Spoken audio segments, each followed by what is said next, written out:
E aí pessoal, tudo bem? Então eu vou gravar mais um bloco agora na parte de princípios constitucionais, mas vou trabalhar com um ponto específico que são os princípios constitucionais instrumentais. Então o que eu estou fazendo? Eu passo aqui a parte da teoria, depois eu coloco no material e colocando para visualizar o material, como a gente não tem a tecnologia que é o Instagram, não tem uma tecnologia muito apurada, aí eu estou fazendo uma gambiarra e transmitindo o que está na tela do meu computador. Então às vezes vai ficar um pouquinho torto, enfim, mas eu vou falando e acho que vai ficar legal. A intenção é ajudar vocês, tá? Então deixa eu só colocar aqui para vocês a parte dos princípios constitucionais instrumentais. Vamos ver se vai focar legal. Deixa eu só arrumar aqui, olha lá. Pronto. Beleza. Aí meu amigo, ele vai dar a sequência. Tá torto mesmo, não tem jeito, né? A intenção é porque o suporte aqui está torto, mas a intenção é ajudar. Vamos embora. Então eu estou aqui com o meu amigo Tiago e eu vou iniciar a aula, tá pessoal? Então vamos lá.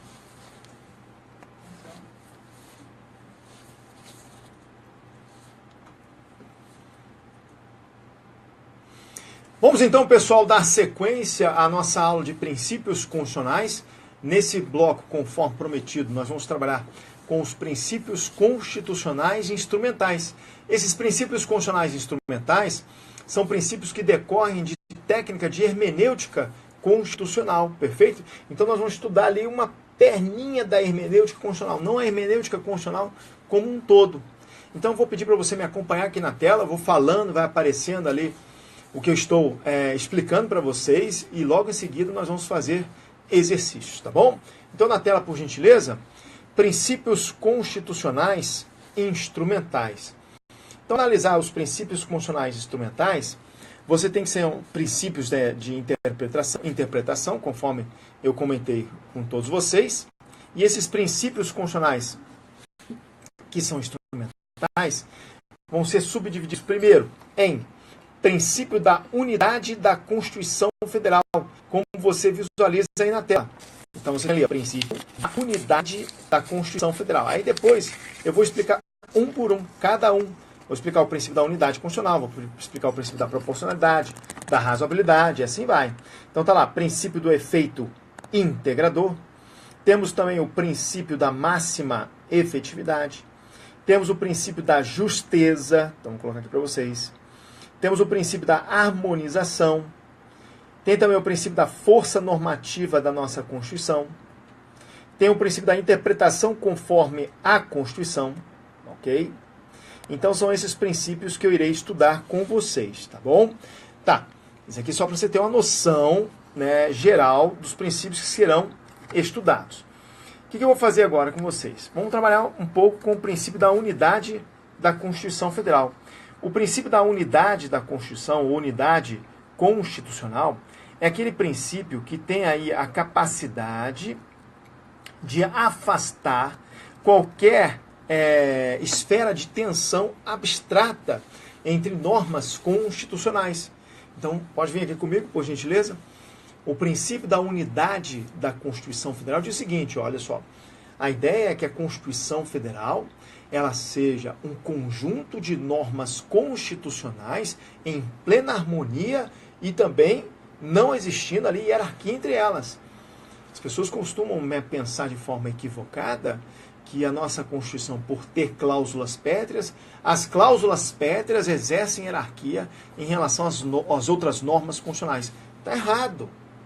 Entre normas constitucionais não há hierarquia. Todas as normas se encontram no mesmo patamar. Outro detalhe interessante a ser reforçado aqui com vocês, geralmente em sala de aula eu pergunto, né, o que tem dentro da Constituição Federal? A nossa Constituição Federal é composta apenas de normas constitucionais ou tem leis, tem tratados internacionais? Aí os alunos respondem, tem leis, tem tratados internacionais. Uma boa parte, né, responde isso. Outra parte não. E quem está certo? Essa parte aí, minoria, que está dizendo que dentro da Constituição Federal só existem normas constitucionais. E isso é fato. O que acontece é o seguinte, as pessoas pensam de forma equivocada, pensando que dentro da Constituição Federal existem leis, mas isso não é verdade. Por quê? Porque a lei é ato normativo primário, está abaixo da Constituição Federal. Mas se eu for seguir a classificação do José Afonso da Silva, por exemplo, em normas de eficácia limitada, que é aquela que depende de lei, você tem realmente uma norma constitucional que depende de lei, por exemplo, quando se fala do direito de greve, quando se fala em interceptação telefônica, depende de lei. Mas o conteúdo da lei, ele se encontra dentro da Constituição Federal? Não. Então, dentro da Constituição Federal, eu tenho normas constitucionais, apenas. Ah, mas professor, os tratados internacionais de direitos humanos? Tudo bem. A nossa Constituição diz, no artigo 5º, parágrafo 3º, que um tratado internacional sobre direitos humanos, que for aprovado em cada casa do Congresso, em 2 turnos por 3/5, ele se equivale à emenda constitucional. Legal. Mas, professor, esse conteúdo, vem a pergunta, né? Esse conteúdo do Tratado Internacional de Direitos Humanos, ele se encontra dentro da Constituição Federal? Não. Então, dentro da Constituição Federal não tem tratados internacionais, não tem leis, só temos apenas normas constitucionais. Posso utilizar uma linguagem popular? Imagina o seguinte, a nossa Constituição é uma lata de ervilhas. E dentro ali da lata de ervilhas, obviamente, nós encontramos ervilhas. E será que existe ali alguma ervilha que tem um tratamento diferenciado? Todos estão nas mesmas condições, todos estão no mesmo patamar. Então, o princípio da unidade da Constituição é aquele que destaca que evita-se um conflito abstrato entre normas constitucionais, não existe hierarquia entre normas constitucionais, e a ideia é estabelecer ali uma redução dessas zonas de tensão entre normas constitucionais. Dá um exemplo, vamos lá. A nossa Constituição destaca: todos nós temos o direito à propriedade. Em contrapartida, a Constituição também destaca: a propriedade tem que atingir a função social, senão ocorrerá desapropriação, sanção. Tudo bem? Então, a ideia é que esses dois dispositivos estejam em plena harmonia. E se entrar em conflito, tem que tentar ali, numa situação abstrata, estabelecer ali uma zona que seja uma zona de redução de tensões. Tudo bem? Eu sei que esse papo aqui parece um papo de doido, mas basicamente é assim que cai em prova, basicamente é assim que a doutrina estabelece. Tá? Então, na tela, por gentileza, vamos lá, vamos tentar repetir o que eu comentei aqui com vocês de uma forma mais visual, tá bom? Então, eu tenho princípio da unidade da Constituição Federal. Afasta a tese de hierarquia entre normas constitucionais originárias. Evita o conflito abstrato de normas constitucionais. O intérprete deve harmonizar os espaços de tensão. Perfeito? Então, essas são as características do princípio da unidade da Constituição. Perfeito? Que é um princípio de técnica de hermenêutica constitucional, que decorre, eu tenho que voltar aqui, que decorre aqui dos princípios de interpretação vinculados aos princípios constitucionais e instrumentais. Tá bom? Ok. Então, vamos lá. Matamos a unidade da Constituição Federal. Professor, o que nós temos aí em relação à unidade da Constituição? Vou fazer um comparativo do princípio da unidade da Constituição Federal com o princípio da concordância prática ou harmonização ou cedência recíproca. Aí você olha, né, o princípio da concordância prática, harmonização, cedência recíproca. Esse princípio, praticamente, pode vir aqui comigo, ele é equiparado a um princípio da unidade. Só que o princípio da concordância prática ou harmonização ou cedência recíproca, ele é analisado no caso concreto. Então vamos imaginar o seguinte, eu vou pegar todas as características do princípio da unidade constitucional e vou aplicar na concordância prática com apenas um diferencial, ou cedência recíproca, né, também, com apenas um diferencial. Qual? Análise de caso concreto. Então, o princípio da concordância prática, ou o princípio da harmonização ou cedência recíproca, é aquele princípio que evita zonas de tensão no caso concreto. É aquele princípio constitucional que garante que entre normas constitucionais não há hierarquia. Tudo bem? Então, essa é a única diferença. Vamos na tela, então, por gentileza, para analisar com propriedade. Então, vamos lá. Eu tenho princípio da concordância prática ou harmonização. Perfeito? Ou cedência recíproca. O que nós temos? Hipótese de conflito diante de um caso concreto? Ah, professor, dá um exemplo. Vamos lá. Exemplo. Você tem lá o direito à privacidade, de não exibir uma determinada reportagem, versus o direito à informação de exibir uma determinada reportagem, né? Você tem aí a questão também da publicidade, perfeito? Tudo bem? Você quer uma aplicação do princípio da concordância prática, a harmonização ou cedência recíproca, que foi marcante quando o juiz Sérgio Moro ele divulgou as interceptações telefônicas, né, realizadas ali que tinha lá como objeto de investigação o Lula, não é isso? E a Dilma ligou para o Lula, aquela coisa toda que vocês já sabem, estão carecas de saber. Então, de um lado, eu tenho a intimidade, do outro lado, eu tenho a liberdade de informação. Aí, se você for analisar, eu não estou com a minha Constituição aqui, tá? Mas vou tentar reproduzir o que está escrito na Constituição Federal. Às vezes eu aperto os olhos para fazer um download aqui, que eu não lembro. Mas vamos lá. Artigo 5º, inciso 33. É isso mesmo. Artigo 5º, inciso 33. Todos têm direito de receber dos órgãos públicos informações de interesse coletivo. Todos têm direito de receber dos órgãos públicos informações de interesse coletivo, informações de interesse particular, coletivo ou geral, que serão prestadas no prazo da lei, sob pena de responsabilidade, ressalvadas aquelas informações que visam a segurança da sociedade e do Estado. Então, em relação à liberdade de informações, a regra é publicidade, ter as informações. Exceção, informações de interesse, informações que visam a segurança da sociedade e a segurança do Estado, serão consideradas informações sigilosas.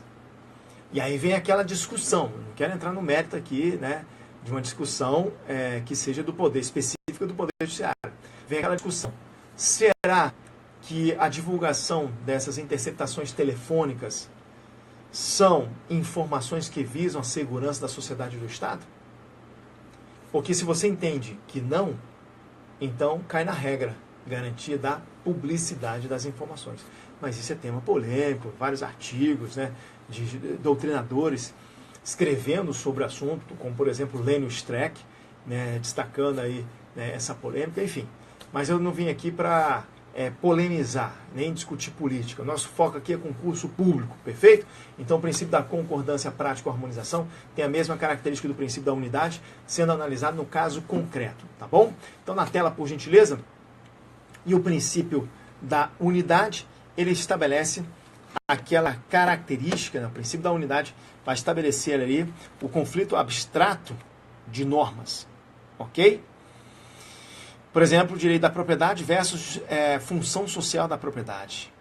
Tudo bem, pessoal? Está tranquilo? Beleza, então, né? O que nós vamos fazer agora? Agora, nós vamos resolver um exercício, tá?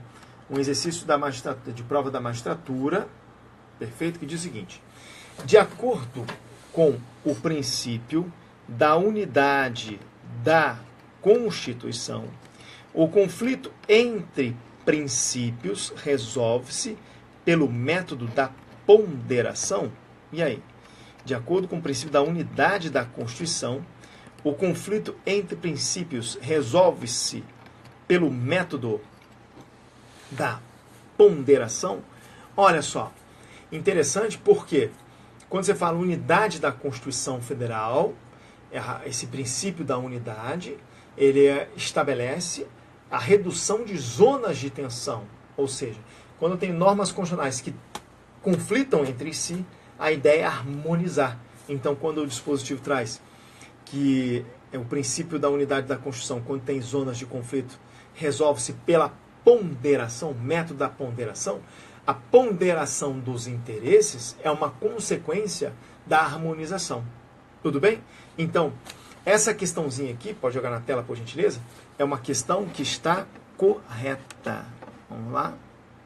Questãozinha. Opa, botando um C aqui de certo.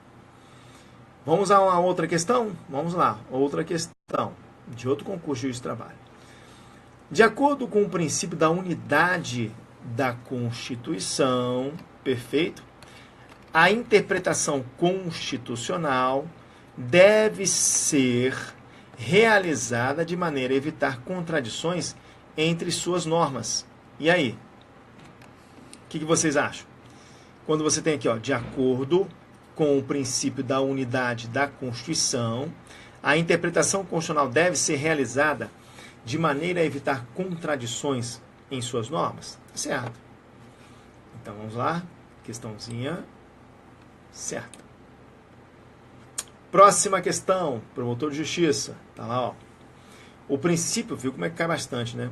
O princípio da unidade da Constituição tem o efeito prático de harmonizar as normas constitucionais, na medida em que se tende a produzir um equilíbrio sem negar por completo a eficácia de qualquer deles.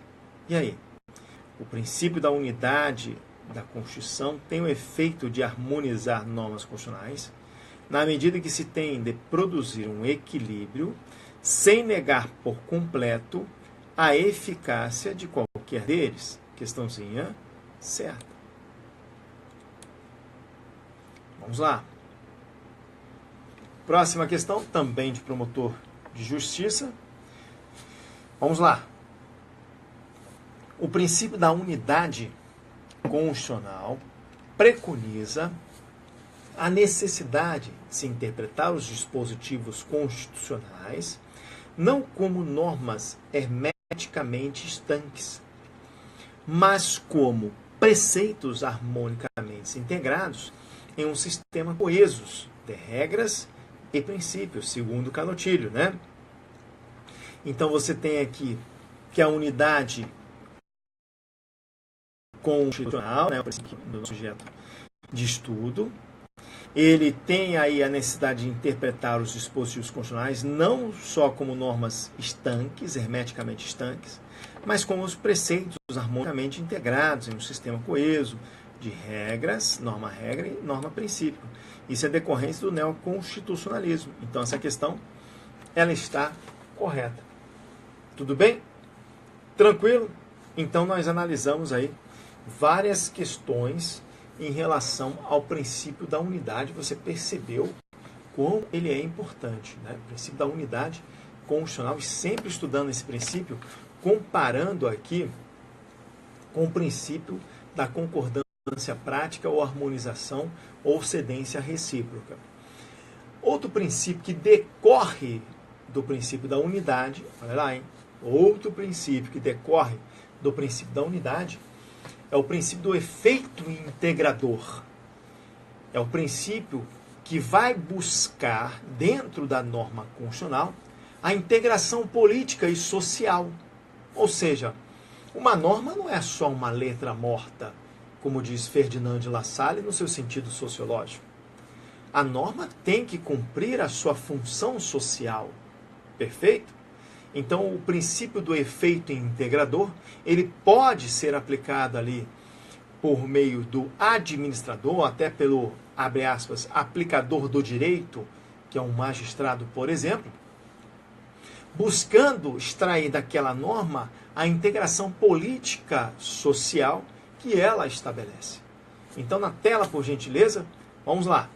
Princípio do efeito integrador. Perfeito? Vamos lá. O que destaca o princípio do efeito integrador? É aquele que é associado ao princípio da unidade constitucional, ok? A ideia é favorecer a integração política e social, busca ali uma coesão sociopolítica, né, como é pré-requisito. Então tá lá, manutenção da coesão sociopolítico como pré-requisito de viabilidade de qualquer sistema jurídico. Professor, cai muitos aqui? Cai, filho, cai. Quer ver? Vamos fazer uma prova de promotor aqui. Vamos lá. Provinha de promotor.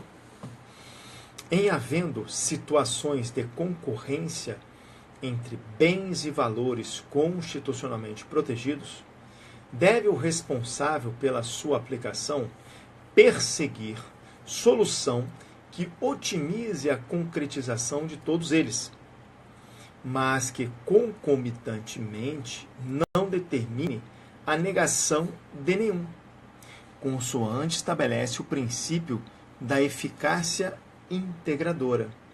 Vamos lá. Aí você tem que ir com calma, né? Esse tipo de questão é uma questão que você tem que ler 2 vezes. Se você for analisar que o princípio do efeito integrador decorre do princípio da unidade, favorece a integração política e social, mantém a coesão sociopolítica como pré-requisito de viabilidade de qualquer sistema jurídico, e quando você analisa aqui a questão, para julgar certo ou errado, dizendo que em havendo situações de concorrência entre bens e valores constitucionalmente protegidos, deve o responsável pela sua aplicação perseguir a solução que otimize a concretização de todos eles, mas que concomitantemente não determina a negação de nenhum, consoante estabelece o princípio da eficácia integradora, princípio do efeito integrador? Não. Isso aqui está mais vinculado ao princípio da concordância prática ou harmonização. Então, essa questão número 13 é uma questão que está errada. Tudo bem? Questão errada. Vamos lá? Vamos lá. Questão 14. Questão 14 traz o seguinte: o princípio da eficácia integradora orienta o intérprete a dar preferência aos critérios e pontos de vista que favoreçam a integração social e a unidade política, ao fundamento de que toda a Constituição necessita produzir e manter a coesão sociopolítica, pré-requisito de viabilidade de qualquer sistema jurídico. Então, pessoal, essa questão 14 é uma questão que está correta, porque é exatamente o princípio do efeito integrador. Tudo bem? Fazer a manutenção da coesão sociopolítica, lembra disso? Buscar a integração social, tá? Vamos lá só para você visualizar. Princípio do efeito integrador, a integração política e social, manutenção da coesão sociopolítica. Só estou mostrando para vocês que tudo que eu expliquei é cobrado em concurso, tá? Então, tomar um certo cuidado. Outro princípio a ser analisado é o princípio da máxima efetividade, o princípio da eficiência, ou também chamado de princípio da interpretação efetiva. Esse tipo de princípio, pode vir aqui comigo, é um princípio que decorre da força normativa da Constituição Federal. Tá? Então, quando eu tenho aqui o princípio da máxima efetividade, esse princípio da máxima efetividade, que decorre do princípio da força normativa constitucional, ele vai garantir uma eficácia. O que é eficácia? Capacidade de produzir efeitos. Então, vai garantir uma eficácia na seara dos direitos fundamentais. Então, quando você tem aqui o princípio da máxima efetividade, ou eficiência, ou o princípio da interpretação efetiva, é aquele princípio que vai buscar a máxima efetividade dentro da seara dos direitos fundamentais, que decorre do princípio da força normativa da Constituição Federal.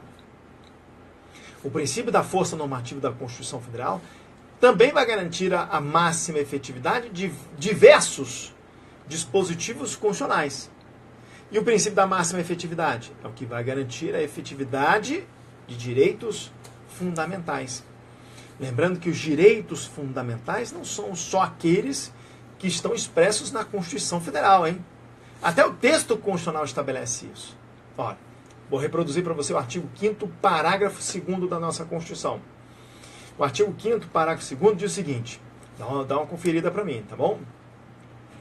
Os direitos e garantias fundamentais não excluem outros decorrentes dos princípios por ela enquadrados. Não, os direitos fundamentais não excluem outros decorrentes dos regimes e dos princípios por ela segmentados e dos tratados internacionais do qual a República Federativa do Brasil seja parte. Então está dizendo que os princípios, que os direitos fundamentais, eles se encontram dentro da Constituição Federal, mas de forma espalhada. ou até fora da Constituição Federal em tratados internacionais. Ok? Então, pegou? O princípio da máxima efetividade decorre do princípio da força normativa da Constituição Federal, só que ele é segmentado ali, ele é direcionado aos direitos, à eficiência, à eficácia, né, dos direitos fundamentais. Tudo bem? Vamos trazer uma situação mais visual? Então, na tela, por gentileza. Olha só. Mostrando aqui na tela, eu tenho, né, o princípio da máxima efetividade, eficiência e interpretação efetiva. Está lá, ó. Vinculação com o princípio da força normativa da Constituição, interpretação com primazia aos direitos fundamentais, busca-se efetividade sem necessidade de alteração do conteúdo da norma. Ok? Tá. E a gente tem que lembrar, né, aquela característica que eu já expliquei em blocos passados, que existe diferença entre eficácia e efetividade. A eficácia da norma é a aptidão da norma para produzir os efeitos. E efetividade é quando a norma ela produz os seus efeitos, no caso concreto, né, a produção concreta aqui dos fins para os quais a norma foi criada. Então, nem toda norma possui efetividade, mas toda norma possui eficácia. É o que eu trago aqui nessa observação. Tudo bem? Aí eu já expliquei para vocês em blocos passados que nós temos a eficácia positiva e eu tenho a eficácia negativa. A eficácia positiva, né, a aptidão para a norma ser aplicada. A eficácia negativa é invalidar normas que tentam ali violar a Constituição Federal, que estejam contrariando. Comentei agora há pouco que o princípio da força normativa da Constituição se refere a toda a Constituição, que o princípio da máxima efetividade se refere apenas aos direitos fundamentais. Então está tudo aí, ó, expresso. Vamos fazer questão? Vamos lá. Vamos ver como é que esse tema cai em prova, né? Está aqui. Pelo princípio interpretativo da máxima efetividade, os aplicadores da lei maior devem interpretá-la de modo a otimizar a eficácia, podendo até mesmo alterar o seu conteúdo. O princípio da máxima efetividade, aqui, ó, o princípio da máxima efetividade, ele vai permitir aqui a alteração do conteúdo? Não. Não tem necessidade de alterar o conteúdo. Então, essa questão aqui que traz que o princípio interpretativo da máxima efetividade, os aplicadores da lei maior devem interpretá-la de modo a otimizar-lhe a eficácia, podendo até mesmo alterar o conteúdo? Errado. Isso vai ser fácil agora, né? Fácil, porque eu acabei de explicar, mas na hora da prova, isso aqui é questão de alto índice de erro. Tudo bem? Então tá aí, ó, questão errada. Vamos lá. Questão 16. O princípio da máxima efetividade da Constituição propõe que se dê primazia às soluções hermenêuticas que, compreendendo a historicidade das estruturas constitucionais, possibilitem a sua atualização normativa, garantindo eficácia e permanência. Olha, pessoal, quando cair na prova princípio da máxima efetividade, tem que falar alguma coisa sobre direitos fundamentais. Aqui não falo nada de direitos fundamentais, certo? Tranquilo? Então, essa questão, ela está errada. Olha lá, questãozinha errada. 17. O princípio da máxima efetividade constitucional guarda estreita vinculação com o princípio da força normativa da Constituição, ok? E termina por orientar os aplicadores das lex legum a interpretá-la de sorte a lhe conferir máxima efetividade, sem que por isso seja preciso alterar o seu conteúdo. Tudo bem? Ó, lex legum, lei maior, né? Então você tem aí que a máxima efetividade não tem vinculação com o princípio da força normativa? Tem. Perfeito? Então a ideia aí é garantir aí a máxima efetividade sem alterar o conteúdo? Sim. Então, essa questão é uma questão que está correta. Ok. E aí vamos a outro princípio. Princípio da justeza, princípio da conformidade ou da exatidão ou da correção funcional. Aí eu vou te dar um macete, ó, grave isso aqui, ó, justeza, lembra de justiça. Perfeito? Tranquilo. Então, o que acontece? O princípio da justeza, pode vir aqui comigo, por gentileza, ele é um princípio constitucional que vai garantir que os órgãos do Poder Judiciário, ou melhor dizendo, os magistrados que compõem os órgãos do Poder Judiciário, interpretem a Constituição Federal, mas sem escamotear, sem subverter os valores constitucionais e até as disposições constitucionais. Por quê? Porque, assim, o Poder Judiciário estaria atuando como um legislador. Então, quando o próprio STF, por exemplo, se tem uma competência que é competência exclusiva do Congresso, e aí o STF está analisando um caso concreto e diz o seguinte: não, isso aqui não é competência exclusiva. Apesar de estar escrito na Constituição Federal, isso não é competência exclusiva do Congresso, aqui é competência exclusiva, competência privativa, da Câmara dos Deputados. Não pode fazer isso. O princípio da justiça diz o seguinte: olha, o Poder Judiciário, ele é um intérprete da Constituição Federal, mas ele não pode subverter toda a questão expressa na Constituição Federal, não pode escamotear a ordem constitucional. Tudo bem? Então, na tela, por gentileza, vamos lá. Então, princípio da justeza. O princípio da justeza vai estabelecer o seguinte: veda que órgãos encarregados da interpretação constitucional, sobretudo o Tribunal Constitucional, cheguem a um resultado contrário ao esquema organizatório funcional estabelecido por ela. E aí você tem ali, ó, o intérprete máximo, no caso aqui o STF, não pode chegar a um resultado que subverta ou perturbe o esquema organizatório funcional estabelecido pelo Constituinte. Ok? Professor, como é que isso cai em prova? Quer ver como é que cai em prova? Vamos lá. Olha lá. De acordo com o princípio da justeza ou conformidade funcional, não pode haver subversão do esquema organizatório funcional constitucionalmente estabelecido. Opa! Essa questão é uma questão que está correta. Tudo bem? Então, vamos lá. Ó. Questão 19.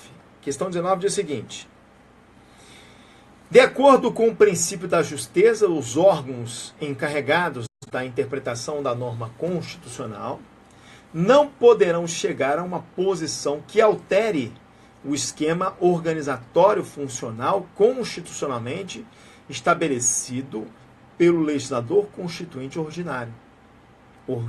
Originário, desculpa, né? Eu falei ordinário. Originário. Ok? E aí? Certinho, conforme eu comentei com vocês. Esse assunto é muito chato, eu sei disso. Vamos lá.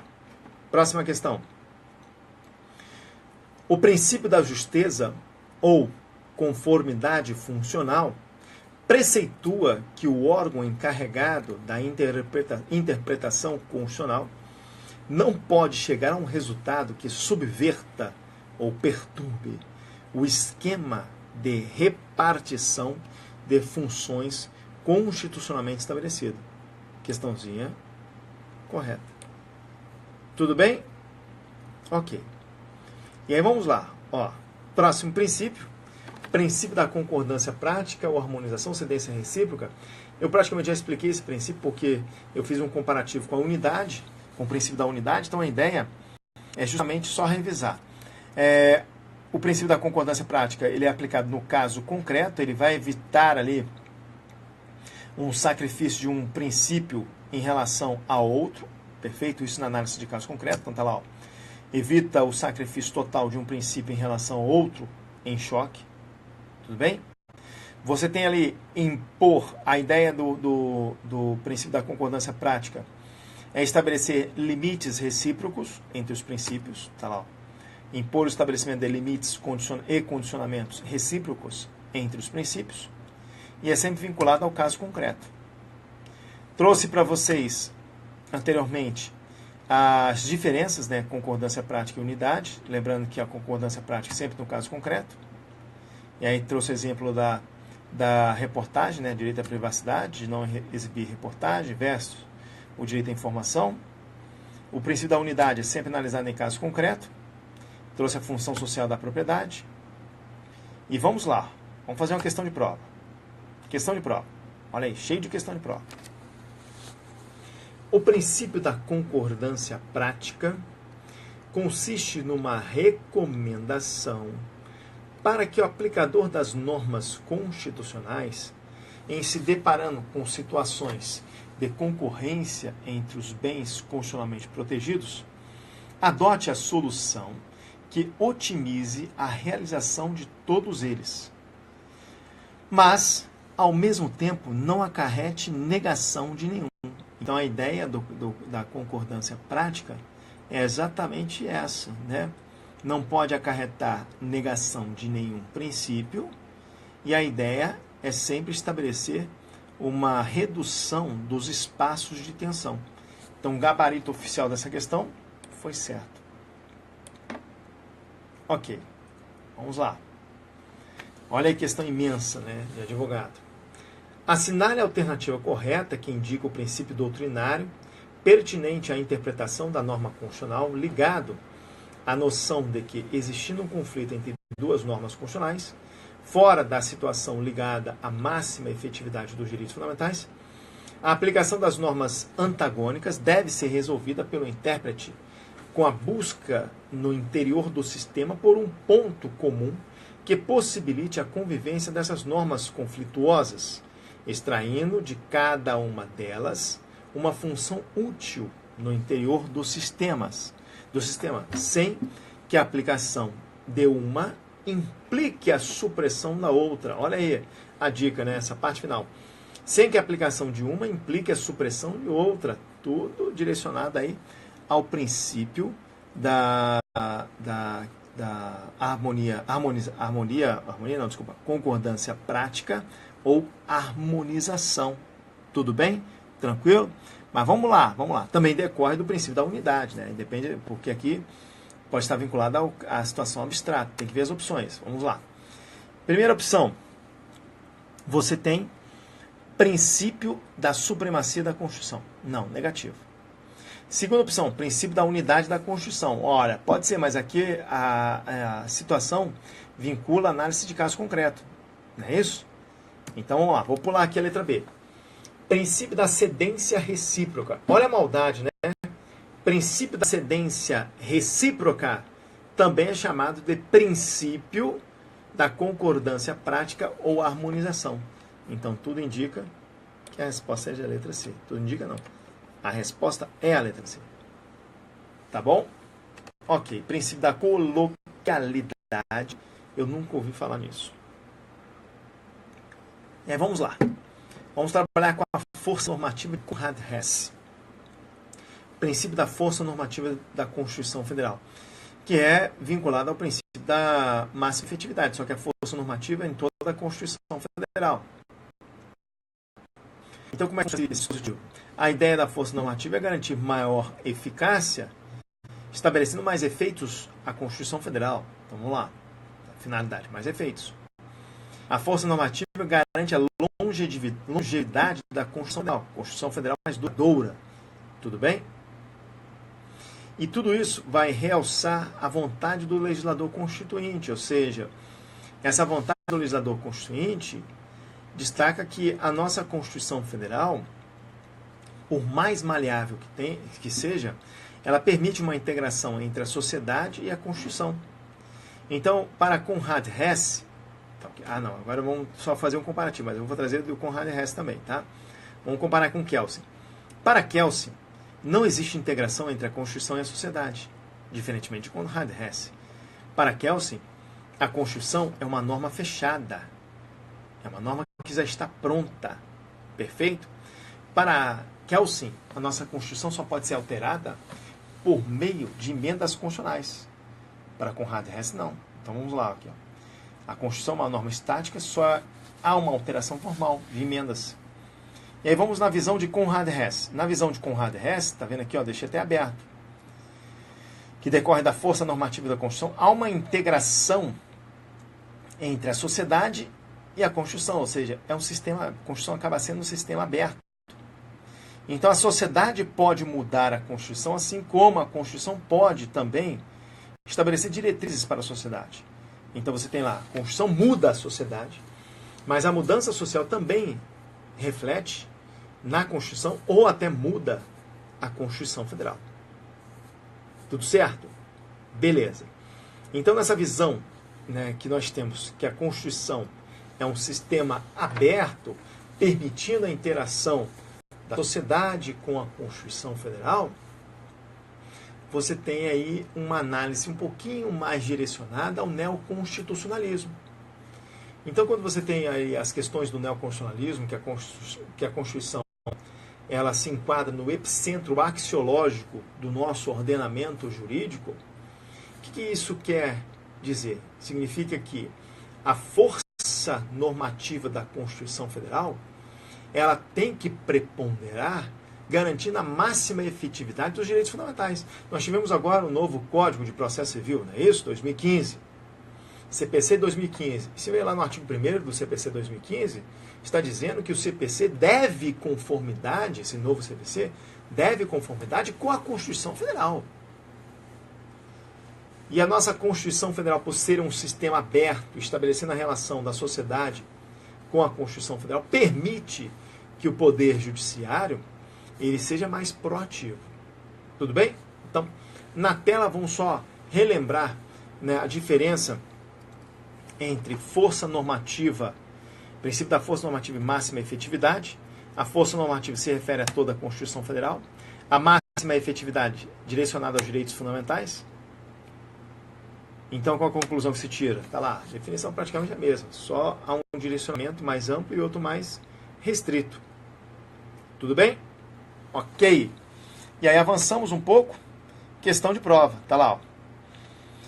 Concebido por Ferdinand de Lassalle, o princípio da força normativa da Constituição. Já vou parar, porque ó, a força normativa da Constituição é de Konrad Hesse. Não tem nada a ver com Ferdinand de Lassalle, que criou o princípio, o conceito sociológico de Constituição Federal, que traz os fatores reais do poder, a mera folha de papel. Se você não sabe o que eu estou falando, dê uma pesquisada aí que você vai entender que o Ferdinand de Lassalle traz o conceito sociológico. Ele era sociólogo.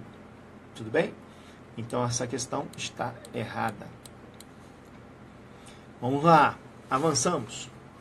Para Konrad Hesse, as normas jurídicas e a realidade devem ser consideradas em seu condicionamento recíproco.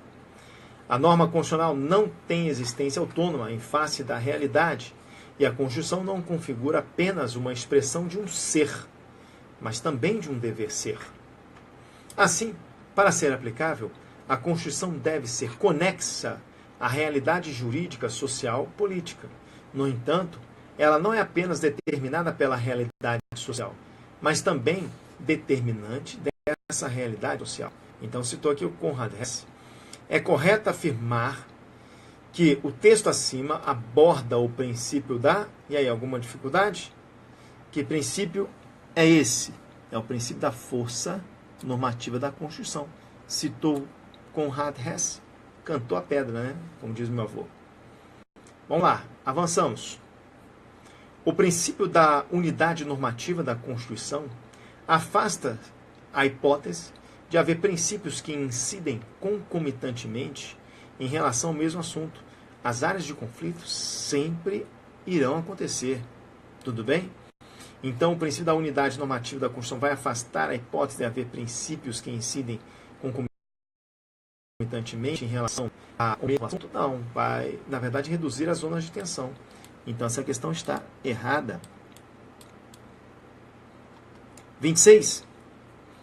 De acordo com o princípio da força normativa da Constituição, defendida por Konrad Hesse, as normas jurídicas e a realidade devem ser consideradas em seu condicionamento recíproco. A norma constitucional não tem existência autônoma em face da realidade.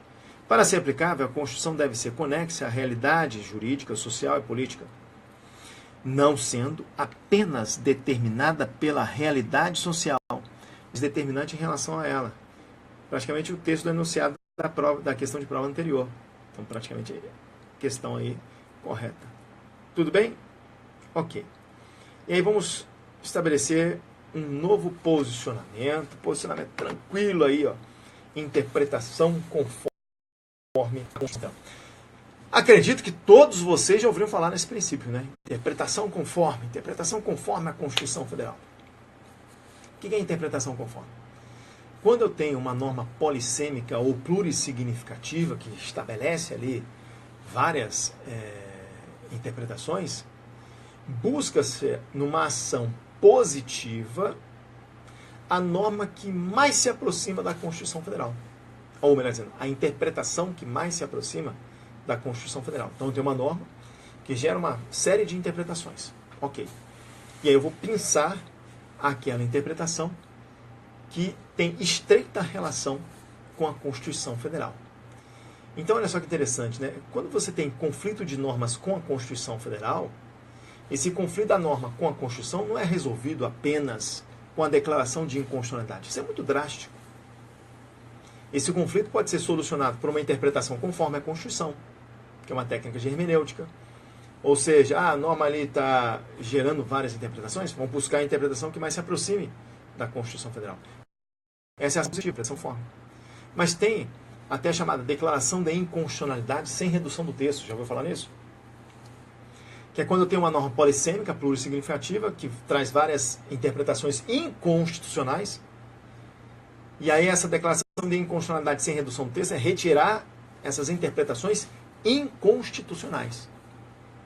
Tudo bem? E assim vai se resolvendo, né, esses conflitos que ocorrem das normas primárias em face da Constituição Federal. Não entendeu? Quer que eu desenhe? Vamos lá, na tela, por gentileza. Vou fazer um desenho aqui para vocês, tá bom? Uma tabelinha. Então você tem lá, interpretação conforme a Constituição, resultados de avaliação das normas em face à Constituição Federal. Aqui foi um esquema que eu fiz. Se a norma for incompatível, pode ser que ela seja declarada inconstitucional, medida mais drástica, que é praticamente a invalidade da norma. Ok? Se a norma for incompatível, continuar sendo incompatível, né, não continuar, desculpa, uma outra maneira de resolver a incompatibilidade é a promoção da interpretação conforme, que eu disse para vocês, que é a decisão positiva, indicando o sentido constitucional, e eu tenho também a declaração de inconstitucionalidade, né, sem redução do texto, ou declaração sem redução do texto, uma decisão negativa, que vai excluir os sentidos inconstitucionais. Agora, se a norma é incompatível, você tem a norma avaliada como norma constitucional. Tudo bem? Tranquilo? Tá. Vamos fazer uma questão de prova. Vamos ver como é que você sair nessa. A interpretação conforme a Constituição é uma técnica aplicável quando, entre interpretações plausíveis e alternativas de certo enunciado normativo, existe alguma que permita compatibilizá-la com a Constituição Federal. Praticamente é isso. Questãozinha correta.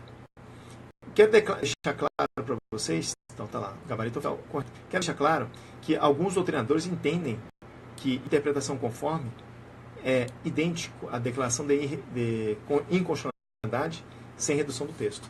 Tá? Mas vamos lá. Essa questãozinha aqui, tudo certo, né? Correta. Vamos avançar. O princípio da interpretação conforme a Constituição não atua no campo do controle de constitucionalidade das leis, porque declarando o judiciário que certas aplicações da lei não são compatíveis com a Constituição, está ele apenas observando a lei no sistema jurídico, evitando a sua não continuidade, ainda que com características diferentes, podendo, em razão disso, sustentar-se a atuação do julgador como legislador positivo. Então isso aqui é fantástico, porque mostra o seguinte, ó, a interpretação conforme a Constituição não é uma técnica de declaração de inconstitucionalidade. Se você olhar meu quadrinho aqui, ó, a inconstitucionalidade está aqui. A interpretação conforme a Constituição está aqui. Então, realmente, a interpretação conforme a Constituição não é uma técnica de controle de constitucionalidade. Gabarito oficial. Certo? Próximo. Assinale a alternativa incorreta quanto à interpretação das normas constitucionais. A interpretação conforme a Constituição opera não só como instrumento de controle de constitucionalidade, mas também como princípio de interpretação do texto constitucional. E aí? Interpretação conforme a Constituição opera não só no instrumento de controle, mas também como princípio de interpretação constitucional? Vamos deixar essa em off? Vou deixar essa em off, porque eu quero mostrar para você um posicionamento que é bem minoritário, mas é uma banca que não é muito comum, né? Tranquilo? Vamos lá. Na interpretação conforme a Constituição, o intérprete não pode atuar como legislador positivo, tá certo? Vamos lá. Opa.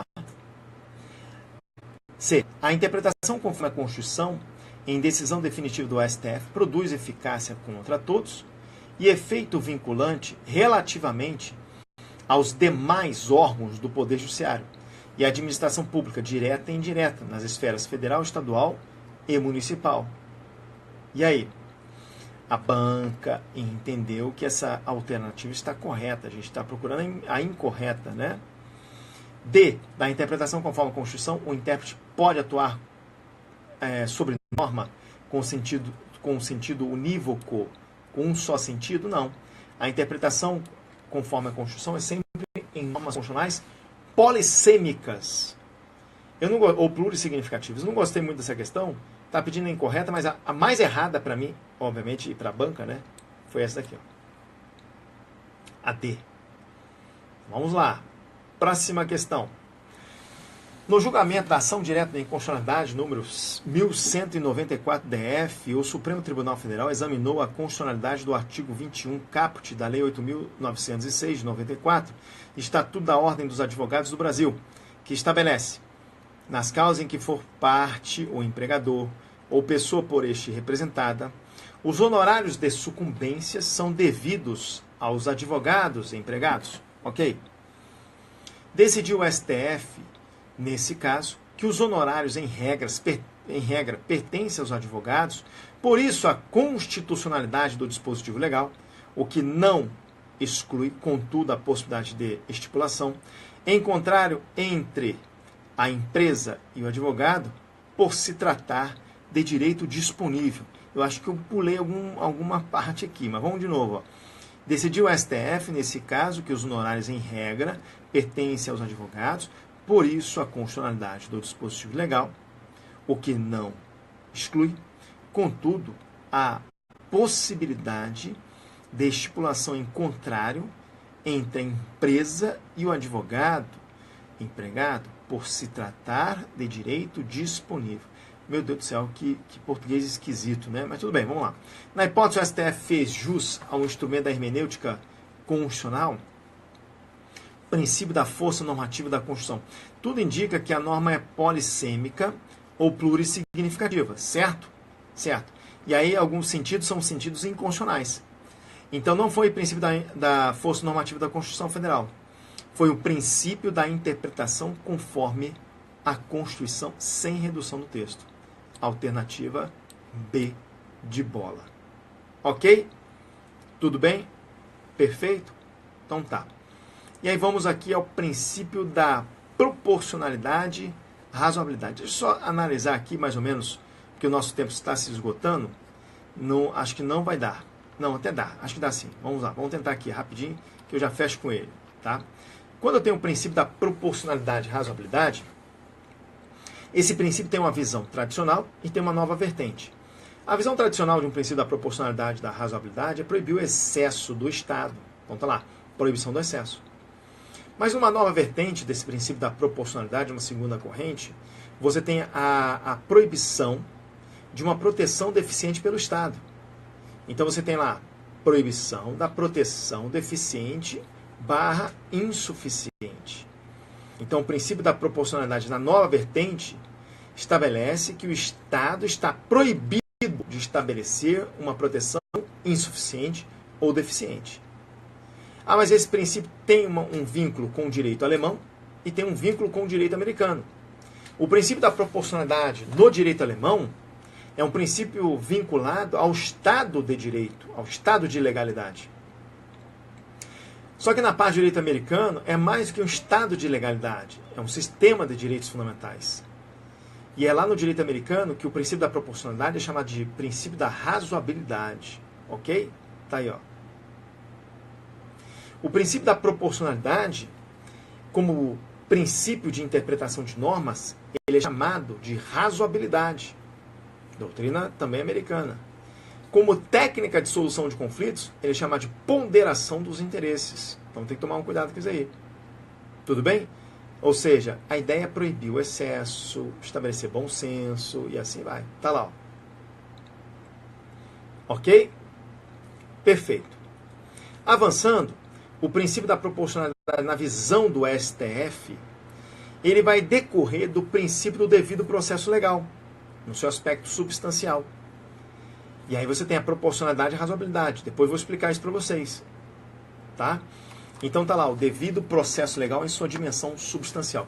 Não adianta eu ficar correndo, porque eu tenho um bloco para fechar em 1 hora. Então não tem jeito. Eu acho que vai ficar muito corrido. Então no próximo bloco eu vou me aprofundar aqui no princípio da proporcionalidade e razoabilidade. Tá bom? Forte abraço. Fique com Deus. Galera do Instagram, encerramos aqui. Então no próximo bloco eu vou gravar, que é outro dia, né? O aprofundamento do princípio da proporcionalidade e razoabilidade. Ficou muito corrido essa parte final, tá bom? Desculpa aí em relação a ficar torto, né, o slide, porque o suporte que eu tenho aqui está torto mesmo. Galera, fique com Deus e uma boa sorte no seu concurso público, boa sorte aí nos seus estudos e um excelente dia para vocês.